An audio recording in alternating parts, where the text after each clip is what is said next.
Assalamualaikum warahmatullahi wabarakatuh. Salam sejahtera bagi kita semua. Selamat pagi ibu-ibunya semua.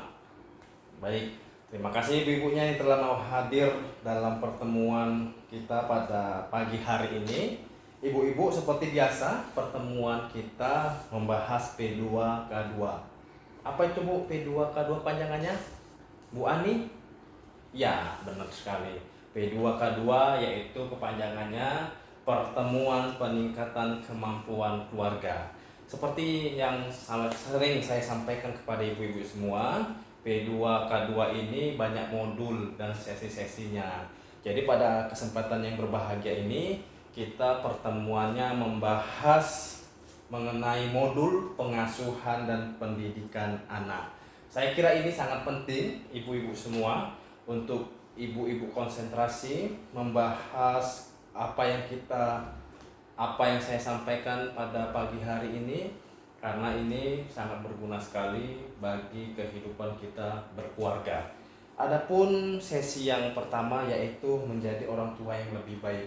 Kepada Bu Anum, apakah selama ini ibu menjadi orang tua yang lebih baik atau yang baik untuk anak-anak ibu? Baik. Ya, pastinya setiap orang tua menjadi dan selalu bercita-cita menjadi orang tua yang baik, bahkan unggul untuk anak-anaknya. Ibu-ibu sekalian yang saya hormati, ini sesi penting sekali lagi.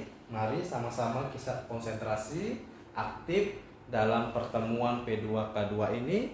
Kalau yang tidak paham silakan bertanya. Kalau yang mau kita diskusikan, silakan kita diskusikan demi pemahaman kita, demi kita dapat praktekkan di rumah dalam berkeluarga. Ibu-ibu yang saya hormati, menjadi orang tua yang lebih baik.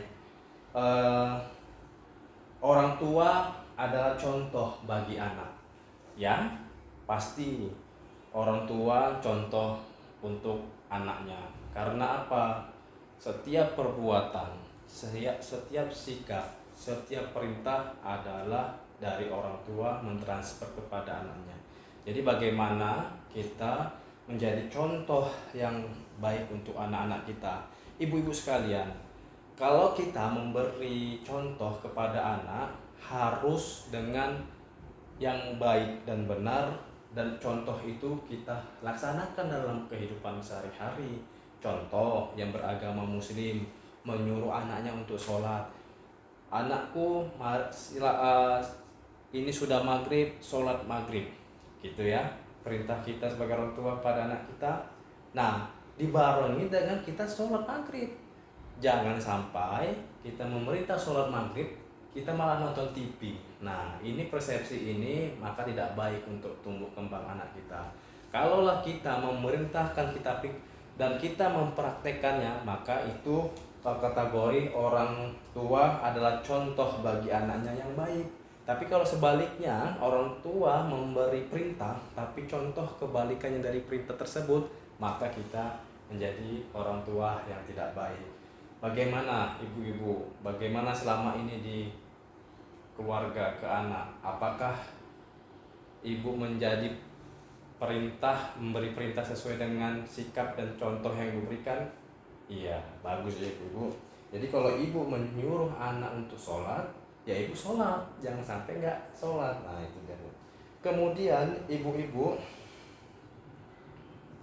sikap dan perilaku tadi sangat penting. Kemudian orang tua yang baik memiliki konsep diri yang positif.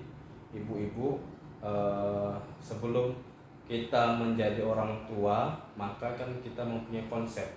Kalau kita menjadi orang tua, harus bagaimana, harus mempunyai pendirian. Anak kita itu harus berpendidikan di mana, anak kita itu harus sikap akhlaknya itu tuh bagaimana, maka kita sekolahkan di mana gitu. Itu konsep-konsep yang positif. Maka itu terus kembangkan kita sebagai orang tua agar anak kita itu terkonsep tumbuh kembangnya, sikapnya, pola pikirnya menjadi generasi yang baik. Itu dia ibu ya. Kemudian ibu-ibu, orang tua yang baik itu penuh kasih sayang dan tidak melakukan kekerasan. Ibu, perbuatan apapun kita kepada anak, perintah apapun kita kepada anak, tentunya hal-hal yang positif, yang baik-baik. Nah, semua itu kita lakukan dikemas dengan kasih sayang, penuh kasih sayang dan tidak melakukan kekerasan. Contohnya tadi, kita menyuruh sholat kepada anak kita. Kita bagaimana menyuruh dia itu dari hati ke hati. Mungkin menyuruhnya kita rangkul dulu. Anakku, mari kita sholat. Anakku, sudah azan maghrib, ayo sholat. Jangan sampai nggak sholat. Gitu Bu. Dirangkul, jangan dengan kekerasan. Dengan kasih sayang penuh, dirangkul, jangan sampai melakukan kekerasan. Beda ibu, beda. Kalau ibu menyuruhnya dengan kekerasan, dengan tidak kasih sayang, maka dia bukan malah menuruti kita, malah melawan kita, menentang kita, gitu ya. Jadi kekerasan itu dihindari dalam memerintah. Kemudian penuh dengan kasih sayang harus ditumbuhkan untuk beri kesadaran kepada anak kita. Bagaimana ibu-ibu? Sampai sini paham? Apakah ada yang perlu kita diskusikan? Baik, saya kira ini sudah paham. Mari kita praktekkan di keluarga kita, kepada anak kita. Mudah-mudahan kita menjadi orang tua yang lebih baik. Jadi demikian pertemuan kita pada pagi hari ini. Nanti ke depan terus kita lakukan pertemuan rutin mengenai P2K2. Ibu-ibu, materi hari ini harus ingat. Nanti pertemuan bulan depan saya akan ulang atau tanya kembali. Ya, jadi ini dapat saya sampaikan. Lebih dan kurang saya mohon maaf ibu-ibu. Saya sudahi dengan wabillahi taufiq wal hidayah. Wassalamualaikum warahmatullahi wabarakatuh.